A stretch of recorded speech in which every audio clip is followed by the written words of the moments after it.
श्री त्रिलोक चंद छाबड़ा। यह मेरे भारत की छोटी सी एक झांकी है। अभी तो जमीन में नींव भरी है, शीश महल तो बाकी है। मिशन आर्थिक आजादी के जनक श्री त्रिलोक चंद छाबड़ा जी का जन्म सन 1957 में राजस्थान के अजमेर जिले के एक छोटे से गांव नानसी में हुआ। पिता मोहनलाल जी गांव में एक छोटा सा जनरल स्टोर चलाते थे। माता धापू देवी गृहिणी थी। 6 भाई बहनों में से श्री टी.सी. छाबड़ा जी तीसरे नंबर के पुत्र हैं। अपनी प्रारंभिक शिक्षा इन्होंने अपने गांव में और उच्च शिक्षा जयपुर में पूरी की। विलक्षण प्रतिभा के धनी श्री त्रिलोक चंद छाबड़ा जी सफल व्यवसायी के साथ साथ एक संगीतकार, गीतकार, लेखक और एक अच्छे वक्ता भी हैं। मेरी शादी बचपन में जल्दी हो गई थी और 77 में हुई और बहुत ही सरल और स्वभाव के और अच्छे स्वभाव के मुझे मेरे हस्बैंड मिले। हम एक भिलवाड़ा आए और फिर 2000 में ये जो सिस्टम है आरसीएम चालू किया। आई वॉज 18 ईयर्स जब आरसीएम की शुरुआत हुई और हमारे सामने ये सब चीजें हो रही थी जब हम एजुकेशन में थे और हमारे पापा ने बिजनेस स्टार्ट किया था और वो शुरू से बहुत ही सिंपल पर्सन रहे, तो उनका जो स्टाइल ऑफ बिजनेस था वो भी बहुत सिंपल था। But at the same time वो ये जो उनका एक प्रिंसिपल है कि things should be in a very organised manner. Trilok Chand Chhabra ji को मैं लगभग पिछले 27 सालों से जानता हूं और उनके सानिध्य में मैंने काम भी किया है। छाबड़ा जी की जो सबसे पहली क्वालिटी है कि या तो लोगों पे जिन लोगों पे भी जो विश्वास करते हैं उन लोगों पर पूरा बिलीव करते हैं, और दूसरे उनकी जो क्वालिटी है कि वो किसी काम को करने की जब ठान लेते हैं तो उस काम को किसी भी हालात में उसको पूरा करते हैं।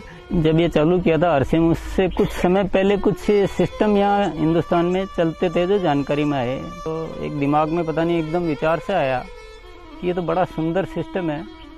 अगर हम इसमें नॉर्मल प्रोडक्ट जो हमारे रोज उपयोग होते हैं वैसे प्रोडक्ट लाकर अगर करें तो ये तो देश के लिए बहुत अच्छा सिस्टम है, बहुत सारे लोगों को इसका लाभ मिल सकता है। और उसके बाद एक ऐसा विचार जो अंदर पैदा हुआ तो उस विचार ने मुझे कभी रुकने ही नहीं दिया। टी.सी. छाबड़ा जी को मैं पिछले 25 सालों से जानता हूं और उनके सानिध्य में मैंने काम भी किया हुआ है। टी.सी. छाबड़ा जी की सबसे बड़ी क्वालिटी है उनके लिए काम होता है। काम छोटा और बड़ा नहीं होता, वो हर काम को उतनी ही सीरियसनेस से करते हैं, चाहे वो काम छोटा हो चाहे बड़ा हो। मुझे याद है जब आरसीएम की सबसे पहली मीटिंग हुई थी, एकदम फर्स्ट मीटिंग, मैं उस मीटिंग में प्रेजेंट थी और वो एक पेड़ के नीचे बाहर मीटिंग हुई थी जहाँ पे मुश्किल से शायद 20 लोग बैठे होंगे। क्या मालूम, इनसे पहली बार मिलते ही मुझे लगा कि कुछ विशेष व्यक्ति है ये, जो बोल दिया एक बार फिर वो याद है, वो एक कंप्यूटराइज काम हो गया। मेरी एक नेचर है कि मुझे अगर कोई चीज अच्छे से समझ में आ गई, मैं कन्विंस हूँ कि हाँ ये जिंदगी में सही है या ये काम सही है, तो मैं फिर किसी के रोके रुकता नहीं हूँ। तो आरसीएम की भी यही कहानी है। शुरू में सबने मना किया, परिवार वालों ने भी मना किया, दोस्तों ने भी मना किया, बहुत सारी चीजें भी हुई, लेकिन मैं कन्विंस था, मुझे समझ में आ गया था कि ये सिस्टम है, इसको देश को इसकी जरूरत है, आम आदमी की जरूरत है। वो हमेशा एक ही चीज बोलते हैं लाइफ में कि चाहे दुनिया कहीं पे भी कुछ भी कर रही हो, चाहे पूरी दुनिया भी अगर वो चीज कर रही है और अगर वो गलत है तो हमको उसका साथ नहीं देना चाहिए, हमको हमेशा सही चीज ही करनी चाहिए। जो उन्होंने अपने जबान से कहा उसको उन्होंने पूरा किया। जबान के सच्चे, ये उनमें मानता है। एमएलएम के नाम पर ज्यादातर कंपनियां कुछ महंगे प्रोडक्ट लाती है उसमें और ज्यादा कुछ उसमें से बांटने की कोशिश करती है, और हम आरसीएम में ऐसे क्यों प्रोडक्ट लाते हैं जो बहुत कम रेट में होते हैं। बहुत ज्यादा इधर कुछ चीजों को हाई फाई करना या कुछ बहुत ज्यादा हर कहीं खर्च कर देना, तो मेरे को कुछ महंगी चीज खरीदना पसंद नहीं है लाइफ में। तो मेरे को जो पसंद नहीं है मैं बेच कैसे सकता हूँ। हमारे हिंदुस्तान का मिशन मंगल इसका एक बहुत बढ़िया उदाहरण है कि उन्होंने उस पर्टिकुलर बजट में उनको बनाने की सोचा तो उन्होंने वो चीज बना कर दी। ये कोई भी वादा करते हैं वो पूरा करते हैं, और इन्होंने जो सोच लिया कि मुझे ये काम करना है वो करके रहते हैं, और इन्होंने जो भी सोचा ईमानदारी से कर रहे हैं पूरा। बहुत सारी चुनौतियां आई इस काम को करते हुए। बहुत सारे लोगों ने साथ निभाने का वादा किया, साथ चले, काम को आगे बढ़ाया, फिर उनके मन में पता नहीं क्या लालच आया तो उन्होंने पूरा बाहर जाकर एक नई कंपनी शुरुआत की और पूरा आरसीएम पर अटैक करना चाहिए और आरसीएम के सारे लोगों को, सारे सिस्टम को तोड़ने की एक बार नहीं कई बार बार ऐसे प्रयास हुए कि जब ऐसी घटना हुई है तब आरसीएम में बड़े निर्णय हुए हैं। जो सामान्य गति से चल रहा था उसमें एक मजबूती आई, एक बड़े निर्णय लेने की ताकत आई कि अब तो इसको करके ही रहना है।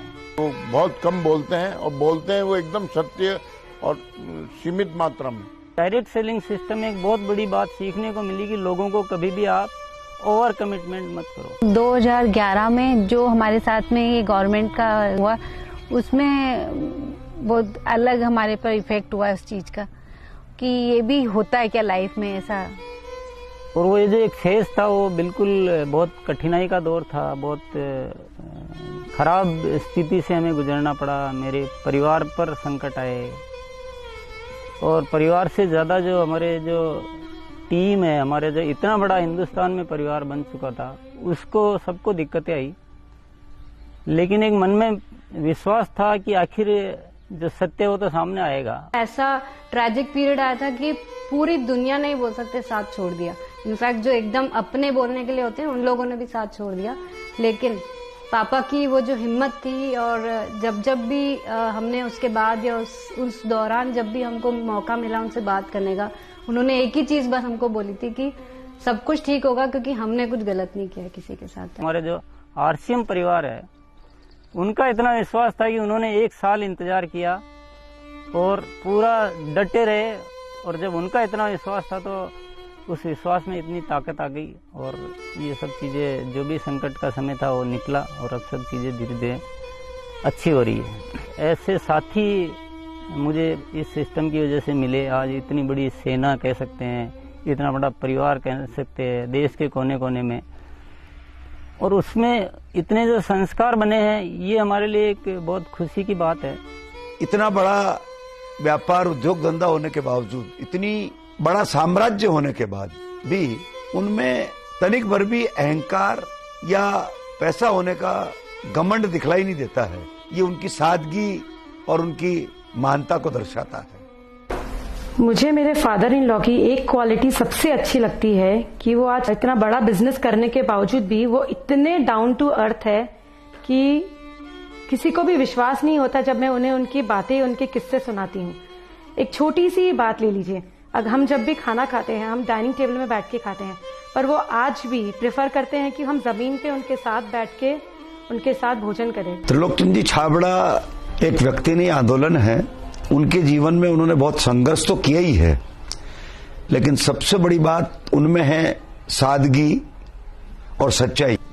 आरसीएम की शुरुआत से ही मैं काम कर रहा हूं और जब आरसीएम बिजनेस की शुरुआत हुई थी तो टीसी छाबड़ा जी की एक सोच थी कि दुनिया में जो कंपनियां आती है मल्टी लेवल मार्केटिंग में, वो बड़ी बड़ी और महंगे महंगे प्रोडक्ट लेकर आती है। और टीसी छाबड़ा जी की सोच थी कि मैं एक ऐसी कंपनी की स्थापना करूं जो इस तरह के प्रोडक्ट बनाए जो इंडियन रेट में हो, इंडियन कल्चर में हो, इंडियन मेंटालिटी को सूट करते हो और आम आदमी उस बिजनेस को कर सके, आम आदमी अपने जीवन को बदल सके। 2016 में इसकी गाइडलाइन जारी की गई भारत सरकार द्वारा।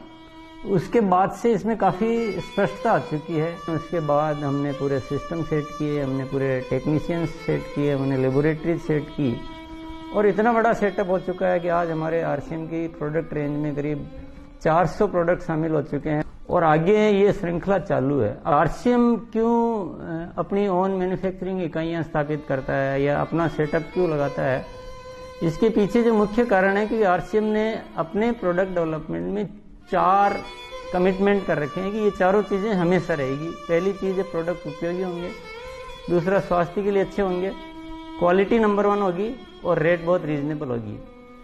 आरसीएम हमेशा उसके लिए कमिटेड है और इसीलिए इतनी सारी इकाइयां स्थापित की गई है और नए प्रोजेक्ट प्लानिंग में है। फर्स्ट ईयर था उस समय 21 करोड़ का टोटल टर्नओवर हुआ था और हाईएस्ट टर्नओवर जो है आरसीएम का वो 1750 करोड़ तक एक साल का हो चुका है। अच्छी बात यह कि हर साल 30% ग्रोथ हो रही है, पिछले 5-6 सालों से मेंटेन ग्रोथ है। अपनी तरफ से पूरी कोशिश ये रहेगी कि कोई भी कमी किसी भी तरह की हमारी तरफ से नहीं रहेगी कि इस काम को एक बहुत ऊंचे मुकाम पर पहुंचाना है और जब लाखों लोगों के जीवन में अगर हमारे इस छोटे से प्रयास की वजह से अगर थोड़ा भी हम कुछ योगदान कर सकते हैं, ये हमारे लिए बहुत गर्व की बात है। मेरा गोल जो है वो ये है कि आज अपन इस आरसीएम को हिंदुस्तान में नहीं बल्कि कुछ ऐसा करेंगे कि पूरे विश्व में इसका बहुत बड़ा नाम हो। तो आइए सदी के इस महापुरुष, आर्थिक आजादी के जनक, लाखों लोगों के प्रेरणा स्रोत श्री त्रिलोक चंद जी छाबड़ा को हम सब खड़े होकर जोरदार तालियों की गड़गड़ाहट के साथ ओजस्वी उद्बोधन के लिए आमंत्रित करते हैं।